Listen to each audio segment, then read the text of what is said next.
Buddha Nama Dhamma Nama Sangha Nama.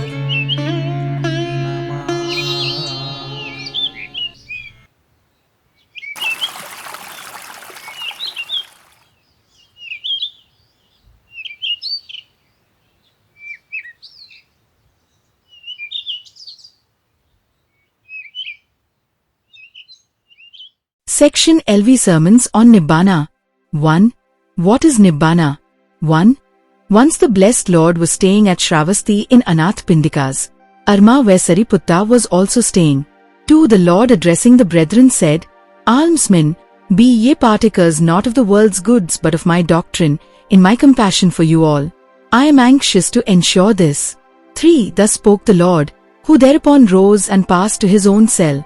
4. Sariputta remained behind and the brethren asked him to explain, what is Nibbana? 5. Then Sariputta in reply to the brethren said, Brethren, know you that greed is vile, and vile is resentment. 6. To shed this greed and this resentment, there is the middle way which gives us eyes to see and makes us know, leading us on to peace, insight, enlightenment and Nibbana. 7. What is this middle way? It is not but the noble eightfold path of right outlook, right aims, right speech, right action, right means of livelihood, right effort, right mindfulness and right concentration. This, almsmen, is the middle way. 8. Yes, sirs, anger is vile and malevolence is vile, envy and jealousy are vile, niggardliness and avarice are vile, hypocrisy and deceit and arrogance are vile, inflation is vile, and indolence is vile. 9.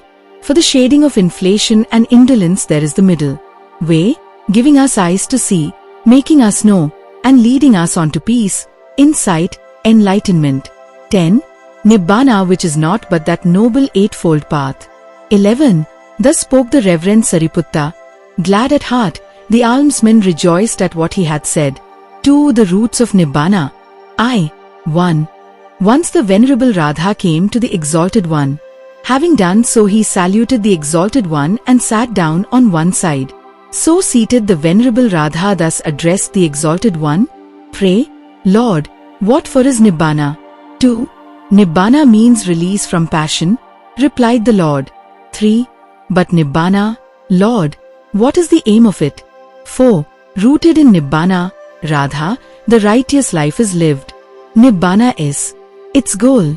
Nibbana is its end. 2. 1. Once the Exalted One was dwelling at Shravasti, in Jeta's grove, at Anath Pindika's park. Then the Exalted One called the brethren, saying, Brethren. Yes, Lord, replied those brethren to the Exalted One. The Exalted One thus spake. 2. O do ye bear in mind, brethren, the 5 fetters that bind to the lower world, as taught by me. 3. Whereupon the Venerable Malunkyaputta said this to the Exalted One. 4. I, Lord, bear in mind those 5 fetters. 5. And how, Malunkyaputta, do you bear them in mind? 6. I bear in mind, Lord, the view of bodyhood, as taught by the Exalted One, and wavering, and a moral taint of dependence on rite and ritual, the excitement of sensual delight and malevolence, taught by the Exalted One as fetters that bind to the lower world. These are the 5 fetters that I bear in mind, Lord. 7. As taught for whom, Malunkyaputta, do you bear in mind these 5 fetters? Will not the wanderers of other views reproach you, using the parable of a tender baby for their reproach and saying thus? 8. But, Malunkyaputta, there can be no bodyhood for a tender baby boy, dull of wits and lying on his back. How, then, can there rise in him any view of bodyhood? Yet there is indeed latent in him a tendency to the view of bodyhood. 9. Likewise, Malunkyaputta, there can be no mental conditions for a tender baby boy, dull of wits and lying on his back. How, then, can there be in him any wavering of mental conditions? Yet there is in him a latent tendency to wavering. 10. So also, Malunkyaputta, he can have no moral practice. How, then, can there be in him any moral taint of dependence on rite and ritual? Yet he has a latent tendency thereto. 11. Again, Malum kya putta, that tender babe has no sensual passions. How, then, can be known the excitement of sensual delight? But the tendency is there. 12. Lastly, Malum kya putta, for that tender babe beings do not exist. How then can it harbor malevolence against beings? Yet the tendency thereto is in him. 13. Now, Malum kya putta, will not those wanderers of other views thus reproach you, using for their reproach the parable of that tender baby boy? 14. When this was said, the Venerable Ananda thus addressed the Exalted One. Now is the time, Exalted One. Zero wayfarer, now is the time for the Exalted One to set.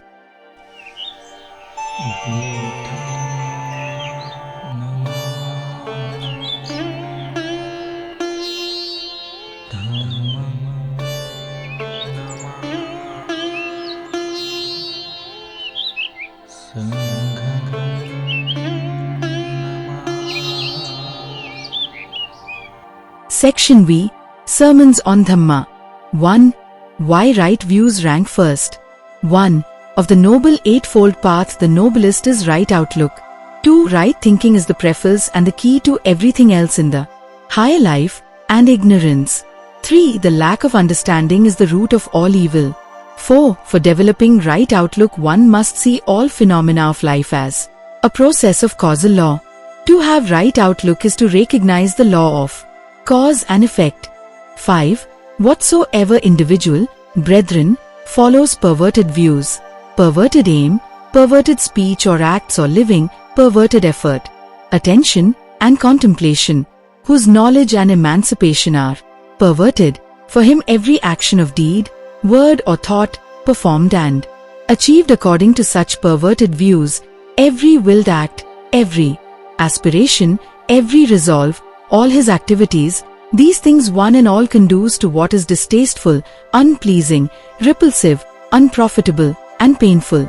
And why so? Because of his evil view. 6. To be right is not enough.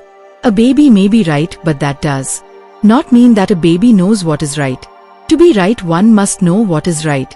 7. Anartha, who can be rightly described as an almsman? Only he who has mastered what is rationally possible and what is rationally impossible. 2. Why bother about life after death? 1. On a certain occasion, the Venerable Kassapa the Great and the Venerable Sariputta were staying near Benares at Isiptana in the deer park. 2. Then the Venerable Sariputta, rising up at eventide from solitude, went to the Venerable Kassapa the Great and sat down on one side. 3. So seated, the Venerable Sariputta said to the Venerable Kassapa the Great, How now, friend Kassapa, does the Tathagat exist beyond death? 4. Undeclared is it, friend, by the Exalted One that the Tathagat exists beyond death. 5. What then, friend? Does the Tathagat both exist and not exist beyond death? 6. This also, friend, is undeclared by the Exalted One. 7. How then, friend, does the Tathagat neither not exist beyond death? That also, friend, is not declared by the Exalted One. 8. But why, friend, has it not been declared by the Exalted One? 9. This is a question not concerned with profit to humanity or with the first principles of holy life. It does not lead to perfect wisdom nor to Nibbana. That, friend, is why it is not declared by the Exalted One. 3. Prayers and invocations to God are a futility. 1. Once the blessed Lord, speaking to Vasettha, said, 2. If this river Achiravati were full of water even to the brim and overflowing, and a man with business to be done on the further bank of it should come up and want to cross over. 3. And standing on that bank, he should invoke the further bank and say, Come hither, O further bank, come over to this side. 4. Now what think you, Vasettha? Would the further bank of the river Achiravati, by that man's invoking and praying and hoping and praising, come over to this side? 5. In just the same way, Vasettha, do the Brahmins, versed in the 3 Vedas, omitting the practice of those qualities which really make a man a Brahman, and adopting the practice of those qualities which really make men non-Brahmins say thus. 6. Indra we call upon, Brahma we call upon, Isna we call upon, Prajapati we call upon, Brahma we call upon, we call. 7. Verily, Vasetha, that these Brahmins, by reason of their invoking, and praying and hoping and praising, should after death become united with Brahma, verily such a condition of things can in no wise be. 4. It is not what you eat that makes you holy. 1. A Brahman happened to meet the Lord and raised the question of the effect of food on a man's character. 2. The Brahman said, the millet grain, palm nuts, pearls, bulbs, and wilding shoots, this diet rightly got, ever prompts the good life. 'Tis eating, carrion that is bad. 3. The Blessed One replied, though you, Lord, say you touch no carrion, you eat choice dishes made with flesh of birds, I ask what you term carrion. 4. Killing and maiming, stripes, bonds, theft, lies, fraud, deceit, adultery not meats, but these are carrion. 5. Pursuit of pleasure, lust for guslings, life unclean, blatant, dissent, not meats, but these are carrion. 6. Backbiting, cruelty, betrayals, ruthless pride, mean stinginess, not meats, but these are carrion. 7. Anger, conceit, revolt, guile, envy, bluster, pride, low company, not meats, but these are carrion. 8. Base living, slander, fraud, cheating, the trickster's wiles, foul, infamies, not meats, but these are carrion. 9. This rage to slay and steal, these crimes, are fraught with doom, and end in hell, not meats, but these are carrion.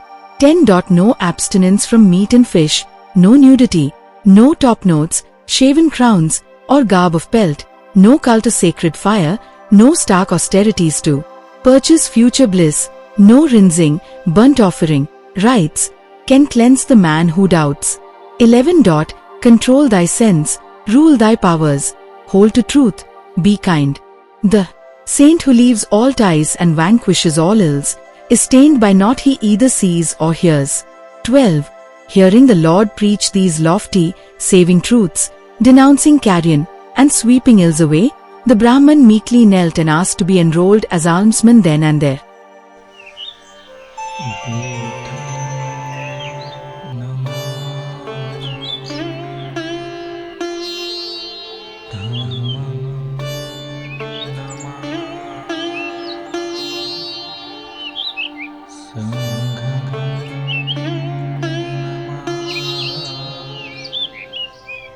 Five. Not food but evil actions that matter.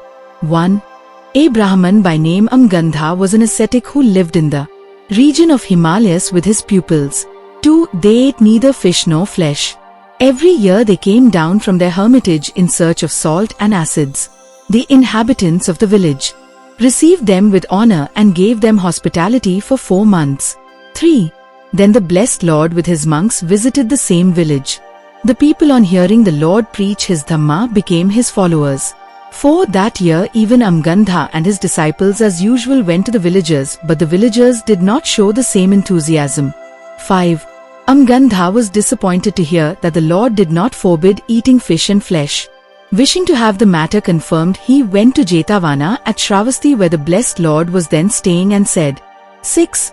Millet, singular beans and peas, edible leaves and roots, the fruit of any creeper, the righteous who eat these, obtain justly, do not tell lies for the sake of pleasures. 7. Thou eatest whatever food is given by others, which is well prepared, nicely got up, pure and excellent. He who enjoys such food made of rice, he eats. Amgandha. You say that the charge of Amgandha does not apply to me, while eating rice with well-prepared bird's flesh. 8. I inquire the meaning of this from you, of what kind is your Amgandha? 9. The Lord replied, taking life, beating, cutting, binding, stealing, lying, fraud, deceiving, worthless knowledge, adultery, this is Amgandha, and not the eating of flesh. 10. In this world those individuals who are unrestrained and sensual, pleasures, who are greedy for sweet things, who are associated with impure actions, who are of nihilistic views, crooked, difficult to follow. This is Amgandha and not the eating of flesh. 11. In this world those who are rude, harsh, backbiting, treacherous, unkind, excessively egoistic, ungenerous, and do not give anything to anybody, this is Amgandha, and not the eating of flesh. 12. Anger, pride, obstinacy, antagonism, deceit, envy, boasting, excessive egoism, association with the unrighteous, this is Amgandha, and not eating of flesh. 13. Those who are of bad morals, refuse to pay their debt, slanderers, deceitful in their dealings, pretenders, those who in this world being the vilest of men, commit such wrongdoings, this is Amgandha and not the eating of flesh. 14. Those persons who, in this world, are uncontrolled towards living beings, who are bent on injuring others, having taken their belongings, immoral, cruel, harsh, disrespectful, this is Amgandha and not the eating of flesh. 15. Those who attack these living beings either because of greed or of hostility, and always bent upon evil, they go to darkness after death and fall into hell headlong, this is Amgandha and not the eating of flesh. 16.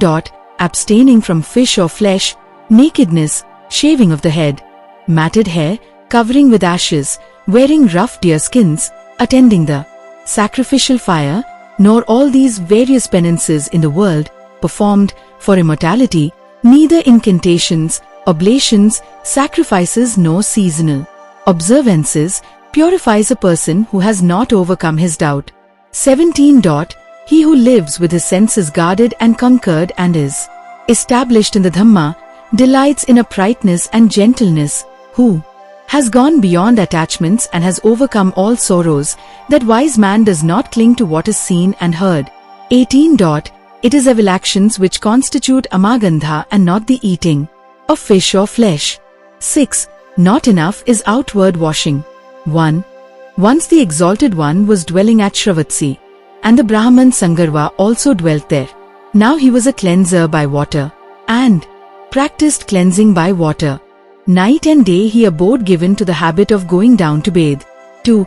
Now the Venerable Ananda, robing himself at an early hour and taking out a robe and ball, went forth to Shravatsi to beg. And when he had gone his rounds in Shravatsi and had eaten his meal, upon his return, he went to the Exalted One, saluted him, and sat down on one side. So seated, the Venerable Ananda said, 3. Lord, there is here one Sangarva, a Brahman, dwelling at Shravatsi, a cleanser by water, one who practices cleansing by water. Night and day does he abide given to the habit of going down to bathe. Well were it, Lord, if the Exalted One would pay a visit to the Brahman Sangarva, out of compassion for him. 4. And the Exalted One consented by his silence. 5.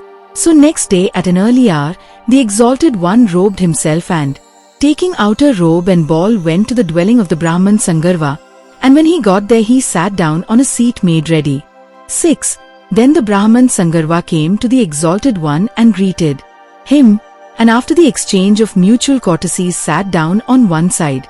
7. As he thus sat, the Exalted One said this to the Brahman Sangarva, Is it true, Brahman, as they say, that thou art a cleanser by water, that thou dost practice cleansing by water, abiding night and day given to the habit of going down to bathe? 8. True it is, Master Gotama. 9. Now, Brahman, seeking what profit dost thou so practice the habit of going down to bathe, and so forth? 10. It is in this way, Master Gotama. Whatsoever evil I do by day, I get it washed away that very evening by my bathing. Whatsoever evil I do, by night I get it washed away next morning by my bathing. That is the profit I am looking for in being a cleanser by water, and so forth. 11. Then said the Exalted One, 12. The norm is the pool. It is clear and undefiled. 13. Hither when they have come to bathe, the masters of the lore are cleansed in every limb, and pass unto the further shore. 14. Whereupon the Brahman Sangarva said to the Exalted One, Excellent it is. Master Gotama. May the Master Gotama accept me as his follower, from this day forth so long as life doth last, as one who has taken refuge in him. 7. What is holy life? 1. Once while the blessed Lord was on journey he gave, as was his practice, the following discourse to the bhikkhus who were accompanying him. 2. Addressing the bhikkhus the Lord said, O brethren, this holy life is not practiced with a view to deceive people, nor to seek their favor, nor for the purpose of gain, benefit, or fame, nor with the intention of getting out of difficulties in controversy, nor that one may be known as such and such by men. Indeed, brethren, this holy life is practiced for the controlling of body and speech, the cleansing of corruptions, and the detachment from and cessation of craving.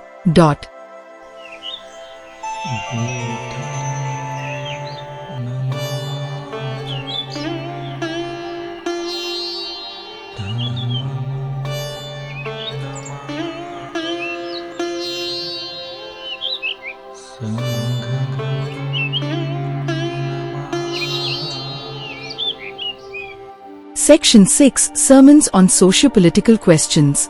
1. Do not depend on the favor of princes. 1. Once the Exalted One was staying at Rajagraha in the bamboo grove in the squirrel's feeding ground. 2. At that time Prince Ajatasattu was supporting Devdatta, who had turned hostile to the blessed Lord. 3. He was maintaining the supporters of Devdatta late and early with 500 carts, conveying therein food brought in 500 cooking pots. 4. Then a number of the brethren came before the Exalted One, saluted him, and sat down on one side, and there sitting they told all of these things to the Exalted One. 5. Then the blessed Lord addressing the brethren said, Do ye not long for gains, favors and flattery from the kings? So long, brethren, as Prince Ajatasattu thus supports Devdatta late and early, with 500 carts, conveying therein food brought in 500 cooking pots, it is ruin, brethren, that may be expected of Devdatta, and not growth in good conditions. 6. Just as if, brethren, one were to crumble liver on a mad dog's nose, the dog would only get the madder. Even so, brethren, so long as Prince Ajatasattu thus supports Devdatta, it is ruin that may be expected of Devdatta, and not growth in good conditions. Thus terrible, brethren, are gains, favors, and flattery of the princes. 7. They are a bitter, painful hindrance to the attainment of the sure peace that passeth all. 8. Wherefore, brethren, thus must you train yourselves. When gains, favors and flattery befall us, we will reject them. And when they do befall us, they shall not lay hold of and be established in our hearts and make us slaves of the prince. 2. If the king is righteous, his subjects will be righteous. 1. Once the Lord addressing the almsmen said, 2. Brethren, during such time as kings are unrighteous, their ministers and officers also become unrighteous. The ministers and officers, brethren, being unrighteous, Brahmans and householders also become unrighteous. The Brahmans and householders, brethren, being unrighteous, the townfolk and villagers become unrighteous. 3. But whenever, brethren, kings are righteous, then kings' ministers and officers also become righteous. Whenever kings' ministers and officers become righteous, the Brahmans and householders also become righteous. Whenever Brahmans and householders become righteous, the townfolk and villagers also become righteous. 4. When kine are crossing, if the old bull swerves, they all go swerving, following his lead. So among men, if he who is reckoned chief walks crookedly, the others crooked go. 5. Similarly, the whole realm suffers when the king goes wrong. When kine are crossing, if the bull goes straight, they all go straight because his course is straight. So among men, if he who is reckoned chief walks righteously, the others live aright. The whole realm lead happy lives when kings are good. 3. It is the social system on which depends political and military strength. 1. The Blessed One was once dwelling in Rajagraha, on the hill called the Vulture's Peak. 2.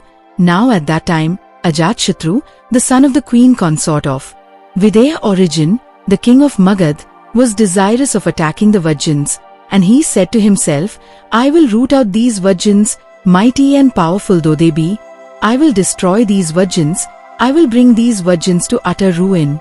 3. So he spoke to the Brahman Vaskara, the Prime Minister of Magadh, and said, 4. Come now, O Brahman, do you go to the Blessed One, and bow down in adoration at his feet on my behalf and inquire on my behalf whether he is free from illness and suffering and in the enjoyment of ease, and comfort and vigorous health. 5. Then tell him that Ajatshatru, son of Videhi, the king of Magadh, is eager to attack the virgins, mighty and powerful though they be. I will destroy these virgins, I will bring these virgins to utter ruin. 6. And bear carefully in mind whatever the Blessed One may predict, and repeat it to me, for the Buddha speaks nothing untrue. 7. Then the Brahman Vaskara hearkened to the words of the king, saying, Be it as you say. And ordering a number of magnificent carriages to be ready, he went to the Vulture's Peak. 8. On arriving there he exchanged with the Blessed One the greetings and compliments and then delivered to him the message even as the king had commanded. 9. Now at that time the Venerable Ananda was standing behind the Blessed One, and the Blessed One said to him, Have you heard, Ananda, that the virgins hold full and frequent public assemblies? 10. Lord, so I have heard, replied he. 11. So long, Ananda, rejoined the Blessed One, as the virgins hold these full and frequent public assemblies, so long may they be expected not to decline, but to prosper. 12. So long, Ananda, as the virgins meet together in concord, and rise in concord, and carry out their undertakings in concord. 13. So long as they enact nothing not already established, abrogate nothing that has been already enacted, and act in accordance with the ancient institutions of the virgins as established in former days. 14. So long as they honor and esteem and revere and support the virgin elders, and make it a point of duty to hearken to their words. 15. So long as no women or girls belonging to their clans are detained among them by force or abduction. 16. So long as the virgins respect and follow religion. 17. So long, Ananda, the virgins may be expected not to decline but to prosper, and no one can destroy them. 18. In short, the Blessed Lord declared that so long as the virgins believe in democracy and practice democracy, there is no danger to their state. 19. Then the Blessed One addressed Vaskara and said, 20.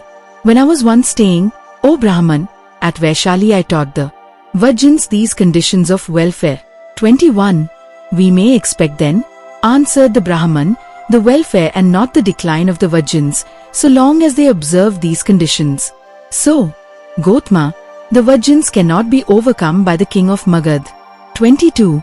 So Vaskara heard the words of the Blessed One, rose from his seat and went back to Rajagraha to inform the king of what the Lord had said.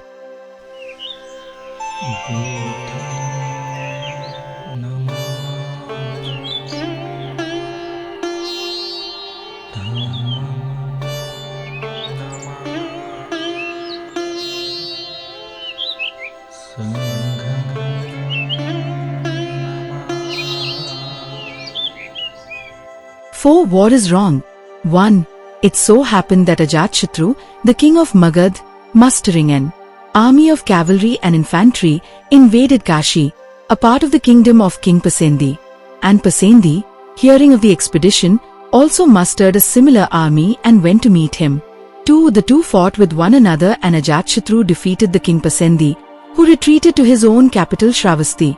3. The bhikkhus who were in Shravasti returning from their alms round came and told the exalted one of the battle and the retreat. 4. Almsman, the king of Magadh, Ajatshatru, is a friend of whatever is evil. King Pasendi is a friend of whatever is good. For the present, Pasendi will pass the night in misery, a defeated man. 5. Conquest engenders hate, the conquered lives in misery. But whoso is at peace and passionless, happily doth he live. Conquest hath he abandoned and defeat. 6. Again it so happened these two kings met in battle a second time. But in that battle, the Kosal king Pasendi defeated Ajatshatru and captured him alive. Then King Pasendi thought, although this king injures me who was not injuring him, yet is he my nephew. What if I were now to confiscate his entire army, elephants, horses, chariots and infantry and leave him only his life. And he did so. 7. An almsman returning from their alms tour in Shravasti brought word of this to the Exalted One. Thereupon the Exalted One said, "A man may spoil another just so far as it may serve his ends, but when he is spoiled by others, he, despoiled, spoils yet again." 8. So long as evil's fruit is not matured, the fool doth fancy now's the hour, the chance. But when the deed bears fruit, he fareth ill. 9. The slayer gets a slayer in his turn, the conqueror gets one who conquers him, the abuser wins abuse from another. 10. Thus by the evolution of the deed, a man who spoils is spoiled in his turn. 5. The duty of the victor who has won peace. 1. When the victor in war has won the peace, he claims the right further to degrade the vanquished if not to enslave him. The Buddha had a totally different view on the matter. In his view, if peace had any meaning, it means that the victor has a duty to use his victory for the service of the vanquished. This is what he said to the bhikkhus on this subject. 2. When peace is won, the adept in warfare needs to prove an able, upright man, of gracious speech, kind mood, devoid of arrogance, an easy, grateful guest, no busybody wants but few sense-disciplined, quick-witted, bluster-free, never importunate, and let him never stoop to conduct mean or low, evoking grave rebuke. 3. May creatures all abound in weal and peace. May all be blessed with peace always. All creatures weak or strong, all creatures great and small, creatures unseen or seen, dwelling afar or near, born or awaiting birth, may all be blessed with peace. 4. Let none cajole or flout his fellows anywhere, let none wish others harm in dudgeon or in hate. 5. Just as with her own life a mother shields from hurt her only child, let all embracing thoughts for all that lives be thine, and all embracing love for all the universe in all its heights and depths and breadths, unstinted love, unmarred by hate within, not rousing enmity. 6. So, as you stand or walk, or sit, or lie, reflect with all your might on this. 'Tis deemed a state divine. Bhavatu sabba mangala. Sadhu, sadhu, sadhu, sadhu, sadhu.